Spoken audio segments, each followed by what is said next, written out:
Cansaço. Tá. Ontem teve o negócio de TGDC.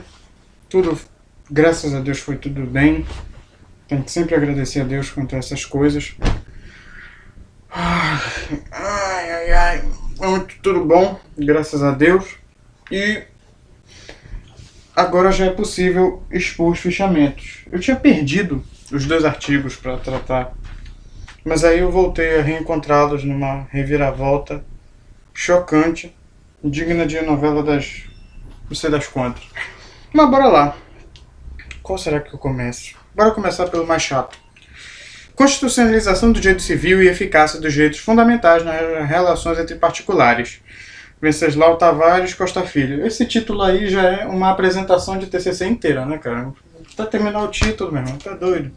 Bora lá pra começar essa coisa. O artigo, eu fiz o fichamento, tá? Tem um bando de coisa já que já tem fichamento, então vai vir um bando de vídeo demais aí. Não digo demais bom, assim, no sentido de qualidade boa. Tô dizendo assim, vem mais. Vem mais aí. Mas eu não vou fazer com frequência tipo o gameplay, tipo não. Por exemplo, gameplay RJ, não vou. Tem que ter um limite isso. Bora lá. Debate a influência do direito civil constitucional sobre o direito civil. Sendo os direitos essenciais da pessoa humana protegidos tanto pelo direito civil quanto pelo direito constitucional. Indaga-se acerca da procedência de uma visão que coloca tais disciplinas jurídicas em compartimentos incomunicáveis. Soma-se a esse estudo acerca da eficácia dos direitos fundamentais nas relações privadas, trazendo do direito comparado às doutrinas da State Action e da que situa o debate internacional no panorama da jurisprudência atual do STF. Ademais, aprofunda-se no debate alemão acerca da eficácia externa dos direitos fundamentais, diferenciando a noção da eficácia externa, imediata, e também a eficácia externa imediata dos direitos fundamentais. Aí lá para o final ele vai tratar de técnicas de valores e interpretação conforme a Constituição, demorando-se mais na técnica da ponderação concreta de valores. Ele vai concluir pela renovação dos métodos de trabalho do direito civil. E isso aqui é um exemplo de resumo, isso aqui é um fichamento, mas só que o resumo dele aqui é um exemplo bom de resumo informativo, como o professor de metodologia hoje pediu para que você visse lá. Resumo, introdução e conclusão. E você tinha que ver lá se estava tudo de acordo com os elementos. Eu tô fraco demais hoje em dia, não tô conseguindo mais. Com os elementos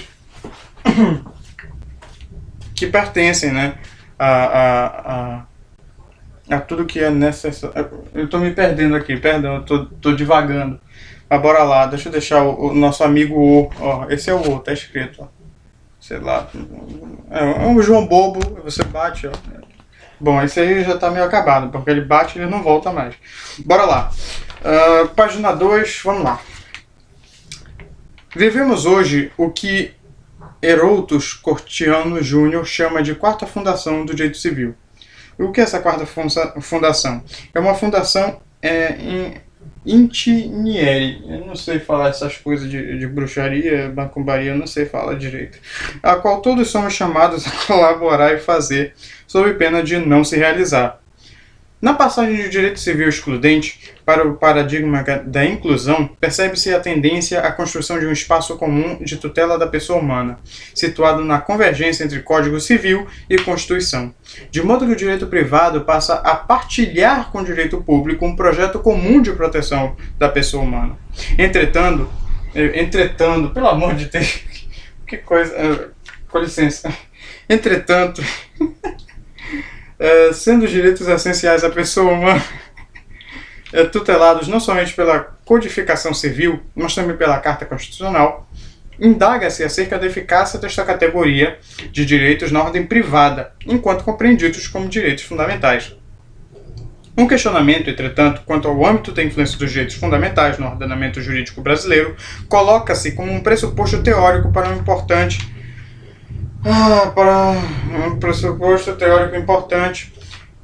um adequado entendimento do que sejam os direitos da personalidade enquanto espécies de direitos fundamentais. Há que se falar em uma eficácia restrita ao direito público, pelo que somente o Estado poderia figurar como sujeito passivo nas relações que envolvam direitos fundamentais, ou se poderia falar em uma eficácia que se alastra por sobre o ordenamento jurídico como um todo, alcançando o direito privado e os particulares. E engraçado, eu falei tudo isso, mas era uma indagação. Valeu, hein, cara? Tá lendo muito bem. É o Cid Moreira aqui. Ai, cara. Continuando. A tendência atual parece ser pela admissão da chamada eficácia horizontal dos direitos fundamentais, o que gera discussão acerca da chamada constitucionalização do direito privado. Isso porque o direito privado era visto como um direito relativamente imune às influências da política, o que não se poderia afirmar sobre o direito constitucional, ramo estritamente vinculado à ideologia e ao poder vigente. À medida que se reconhece a política como um ato de criação do direito, pode-se identificar no direito privado as influências da política. Afirmava-se uma suposta permanência do direito privado em frente à inconstância do direito público. O direito público passa, o direito privado permanece.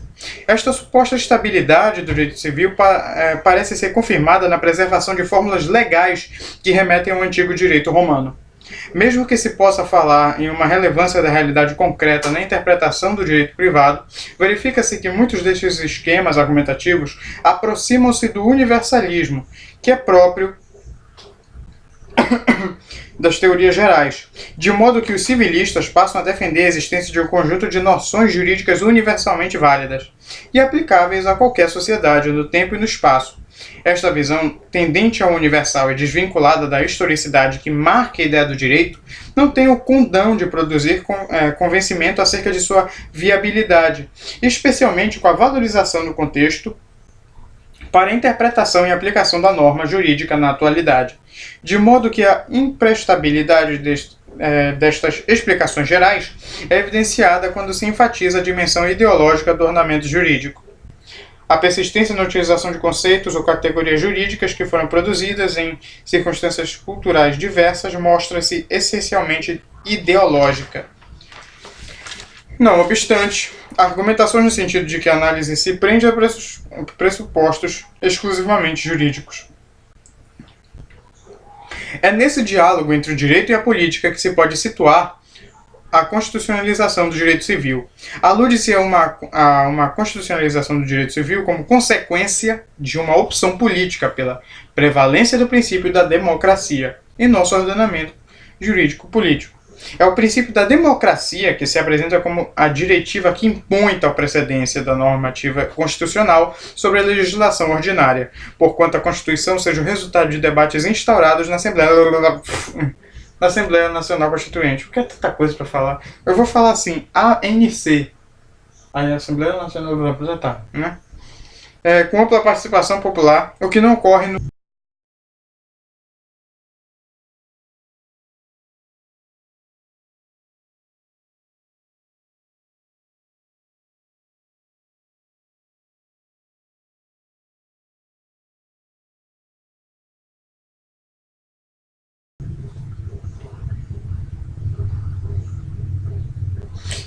deixa eu ver o que mais.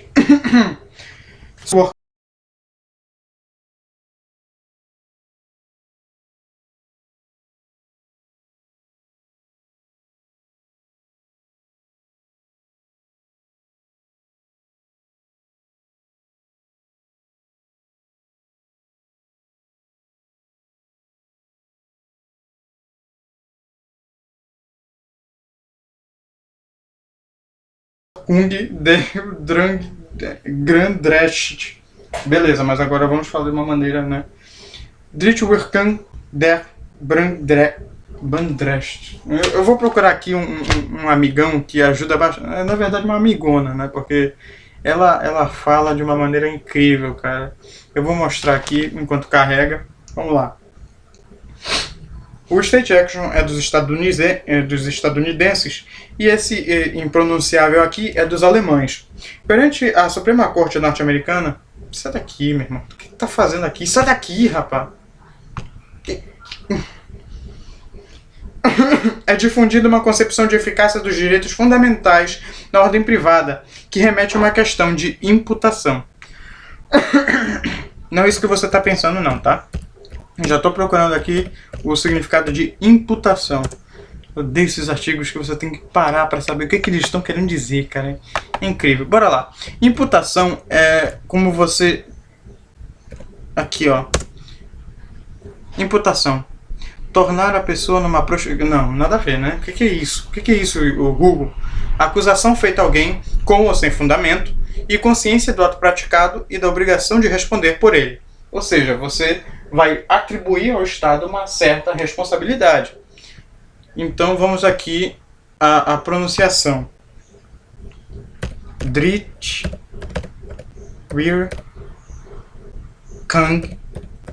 o conquistador, claro. Der Grandrecht. Vamos ouvir o que ela diz, o que a sábia fala aqui. Drittwerking der Grundrecht. Que? Drittwerking der Grundrecht. Drittwerking der Grundrecht. Drittwerking der Grundrecht. Ah, pelo amor de Deus. Eu nunca que eu vou falar um negócio desse, rapaz. Onde isso? Continuando. Poxa, 12 minutos eu ainda tô na página 4, cara. Puxa vida. Também, né? Por favor. Para estes, a problemática restringe-se à análise da possibilidade de imputar ao Estado uma responsabilidade em face do ato praticado por pessoa privada, que resulte em lesão a direitos ou princípios constitucionais.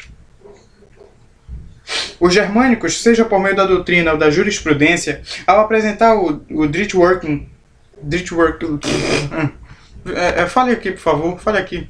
Fala aqui pra mim. Drittwerking der Grundrecht. Oh, poxa. Drittwerking der Grundrecht. Coisa absurda. Drittwerking der Grundrecht. Tá, beleza. Continuando.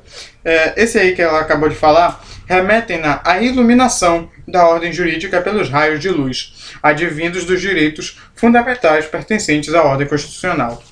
Os alemães também fazem uso das... Não, sai daqui, isso aí não está no fichamento. Os particulares são alcançados diretamente pelas diretivas e normas respeitantes aos direitos fundamentais. Então, deixa eu ver o que mais. Há que se distinguir a eficácia externa imediata da eficácia externa mediata na corrente de pensamento... Drittwerking der Grundrecht. Essa mesmo. Bora lá. Na eficácia externa imediata, põe-se em relevo o fato de que os próprios sujeitos do direito privado, e não somente o Estado, são destinatários dos direitos fundamentais, tanto dos direitos fundamentais enquanto os direitos subjetivos, quanto dos direitos fundamentais na condição de normas objetivas.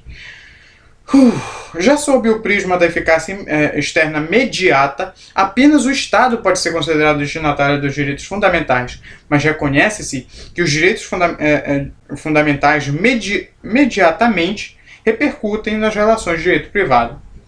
A teoria jurídica germânica, essa teoria é muito importante que essa mulher vai repetir de novo. Drittwerking der Grundrecht. Isso mesmo. É um nome até bonito, né, quando ela fala... faz alusão aos direitos fundamentais na órbita jurisprivatista, remetendo à noção de mandamentos de tutela. Mas tem um problema aqui, que é o seguinte. O que é jusprivatista? Vamos lá ver. Jusprivatista. Agora fala aí. O que é jusprivatista? Fala pra mim. Ah, não me vem com artigo. Não me vem com artigo, pelo amor de Deus. Significado. Significado. Por favor. O significado Que filho da mãe colocou em espanhol, cara. Sério mesmo? Puxa vida. Tá, continuando aqui. A noção de mandamentos de tutela, beleza. Continuando. Vamos ver se dá pra entender o que ele vai falar aqui. Valeu por nada, cara. Valeu mesmo. Beleza. Derecho.com. Valeu. Muito obrigado por nada, tá? Frisa-se, todavia, que o STF aparentemente manifestou-se pela adoção da teoria da eficácia externa imediata dos direitos fundamentais. A ministra Ellen Grace, tu ia falar Grace ou Grace? Grace não é, cara, é Grace. É Grace, pelo amor de Deus, cara. Chega no momento. Aduziu que os direitos fundamentais ao contraditório e a ampla defesa vinculam as pessoas jurídicas de direito privado, de modo a deferir uma tutela constitucional dos particulares frente aos chamados poderes privados. Fica evidenciada pela remissão a uma vinculação direta dos direitos fundamentais, não apenas às relações travadas entre o cidadão e o Estado, mas igualmente nas relações travadas entre pessoas físicas e jurídicas de direito privado. Uma outra situação de colisão de direitos fundamentais ocorre normalmente nas relações contratuais. Não raramente os particulares estipulam cláusulas negociais que na prática resultam em uma renúncia ao exercício de alguns direitos fundamentais. Evidencia-se no fenômeno midiático dos programas televisivos que se reduzem a acompanhar o dia a dia de seres humanos confinados, os denominados reality shows. Eu não vou fazer piada sobre isso. Entre os civilistas germânicos, isso já é uma piada em si, né? Entre os civilistas germânicos, Drittworking der Grundrecht. podem-se identificar duas teses. Essa parte aqui também é muito importante, pode cair em prova, assim como a quarta... Desculpa. Aquela parte da quarta etapa, entendeu? Pode cair também em prova. Você relacionar a constitucionalização do direito civil, que é a mesma coisa que direito civil constitucional, ao Estado social e qual é a importância dele nessa fase, entendeu? Você também tem essa parte de imediata e imediata, que também é muito importante, pode cair em prova sim, mas isso aqui eu não estou falando de uma certa prova, pode ser qualquer prova, assim, sabe? Qualquer prova. Claro, né? Entre os civilistas germânicos pode-se identificar duas teses que se contrapõem. Essa aqui é importante, tá? A ideia de supremacia da Constituição frente à codificação civil, quais sejam a da disparidade e a da identidade. Pela tese da disparidade, advoga-se a incoerência de uma eventual justaposição de regras constitucionais em relação à normativa civilística, porquanto a Constituição e o Código Civil não possuam um objeto em comum. Já pela tese da identidade, rejeita-se uma dúplice incidência normativa sob o argumento de que os valores fundamentais do ordenamento jus-privatista burguês foram absorvidos pela lei fundamental, existindo assim uma congruência em larga escala. Respeitáveis civilistas e teóricos do direito na Alemanha, como Klaus Wilhelm Canaris, é um nome bonito, eu gostei até, defende uma leitura da normativa de direito privado apartada da Constituição. Isto em face de uma suposta especificidade e maior adequação dos dispositivos do direito civil. Tá certo. Já não se pode mais fechar os olhos à superação do significado constitucional ao processo histórico e jurídico que se traduz na perda de centralidade do Código Civil como vetor sistematizador do direito privado, pelo que a Constituição assume o papel de eixo central ou de elemento harmonizador do ordenamento. Assim, é que o Código Civil brasileiro em vigor, baseado nas experiências codificadoras anteriores à década de 70 do século passado, tem em seu texto várias cláusulas gerais e conceitos jurídicos indeterminados, apartados de qualquer outro ponto de referência valorativo. É por isso que se aponta a necessidade de que o intérprete proceda com a conexão axiológica entre a codificação civil e a Constituição Pátria, a qual prevê quais são os valores e princípios fundantes da ordem pública, a fim de conferir um sentido uniforme às cláusulas gerais, a partir dos princípios constitucionais. O papel atribuído à Constituição de elemento reunificador do direito privado. Surge esse papel, né? Um dos sinais da chamada constitucionalização do direito civil um dos fatores que levaram a esse processo de respeito à necessidade de superação de condicionamentos hermenêuticos como o da plenitude lógica dos códigos, separação entre direito cultura, direito público e direito privado. Judite Martins Costa apresenta 3 indicações úteis para o processo de revisão destes condicionamentos hermenêuticos: a convicção da historicidade ou relatividade dos conceitos jurídicos, a ultrapassagem do significado constitucional dos códigos civis, a relevância dos elementos de raiz publicística.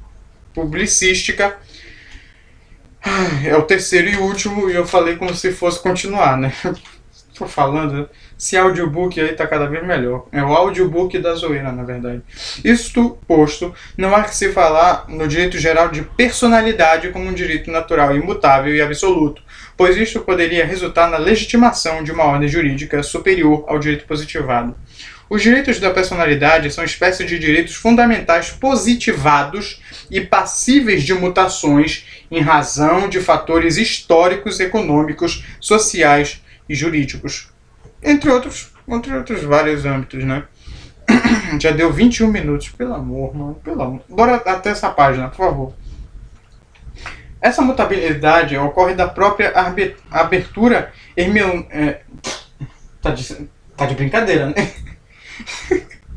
Da própria abertura hermenêutica proporcionada pela técnica dos direitos fundamentais. A necessidade da interpretação para a densificação dos direitos fundamentais permite que os direitos fundamentais sejam constantemente repaginados frente às novas condições sociais. Esta flexibilização hermenêutica manifesta-se tanto no recurso à ponderação concreta de valores no STF, como na técnica da interpretação conforme a Constituição no âmbito do STJ. Ponderação concreta de valores, a colisão de direitos fundamentais, quando particulares em litígio opõem uns aos outros direitos fundamentais que titularizam. Colisão de direitos fundamentais é quando os particulares em litígio opõem uns aos outros direitos fundamentais que titularizam. No leading case em questão, uma pessoa jurídica de direito privado, a escola base, esse é um exemplo muito interessante, invoca os direitos fundamentais à honra, imagem, face à veiculação na imprensa escrita, falada e televisionada de informações que não puderam ser comprovadas a posteriori. Já o veículo de comunicação demandado recorre à garantia fundamental da liberdade de imprensa para lastrear defesa. O fato é que se decidiu pela reparação civil face ao abuso do direito de informar. Avultam os direitos da personalidade, no que se respeita à interpretação conforme a Constituição. Trata-se do interessante leading case no qual o ministro considerou que um quadro de um certo programa humorístico deve ser submetido ao crivo da lei de imprensa, quando dotado de criticidade de caráter informativo. Entretanto, uma interpretação da lei de imprensa, conforme a Constituição, de modo a considerar que um certo prazo decadencial estabelecido pela lei de imprensa não poderia ser invocado por sua incompatibilidade com a atual ordem constitucional.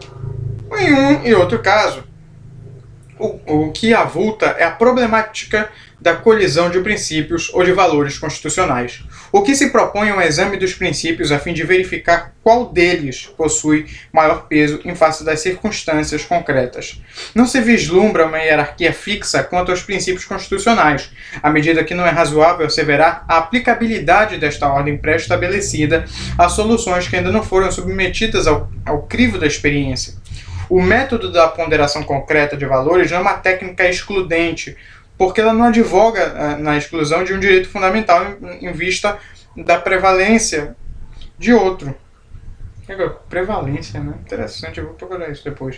Advoga-se uma busca pelo equilíbrio e concordância prática na concretização de valores fundamentais. Mais um exemplo... uma decisão proferida em sede de liminar pelo juiz, não importa o nome desse cara, em face da publicação nas páginas de certa revista masculina das fotos de uma famosa artista de televisão seminua e portando um objeto que evoca a religiosidade católica. O magistrado em questão concedeu liminar que obriga a editora Abril a não mais publicar a foto exibida na revista Playboy, além de também vedar a publicação de outros ensaios que tenham conteúdo de inspiração religiosa. O respeito, né? Todo mundo quer, né? Poxa, vai fazer um negócio desrespeitoso com os católicos, cara. Pelo amor, né? Tem que ter um senso, assim, de limite, né? Não é uma libertinagem total, você é livre para fazer tudo aí. Tem que ter um senso aí. Você tem que ter um limite, porque isso aqui é um desrespeito total.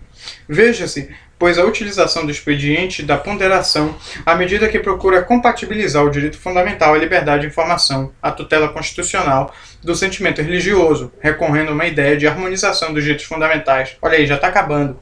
25 minutos. Esse aqui é o mais longo, cara, tenho certeza. Ou não, né?